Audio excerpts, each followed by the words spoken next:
The Lord is my shepherd, I lack nothing. This most famous of passages has found its home at christenings and funerals alike. I'd imagine is one of the most familiar passages, alongside other greats like John 3:16, for God so loved the world. Or maybe Ecclesiastes 3, for everything there's a season and a time for every matter under heaven. A time to be born and a time to... Or maybe 1 Corinthians 13, love is patient, love is... Did you find yourself finishing the sentences ahead of my ellipses?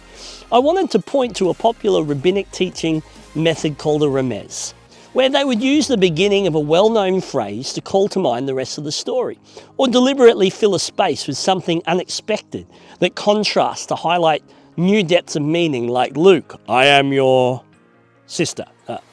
Psalm 22 was used as a remez by Jesus on the cross to point towards God's coming kingdom. And I think some of his teachings in his Sermon on the Mount might have been a remez pointing back to Psalm 23. Most literally, remez means hint or allusion. But Jesus' narrow way which leads to life seems to depend on a deep rest and trust in the character of the one who is our shepherd. Even though I walk through the valley of the shadow, mentioned in Psalm 23, and experienced by all human beings, including Jesus, we have the promise of his presence to lead and guide us, like a rod and a staff which provides boundaries, directions, and protections from the enemies of our own internalized lies.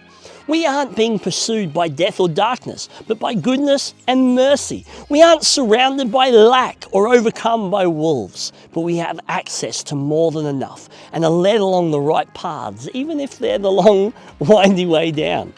While Jesus' Sermon on the Mount or the Plain clearly mixes ingredients from Isaiah 58 and 61, getting it all there together in the bowl, I think the threads holding it all together, at least for Matthew, are Psalm 23.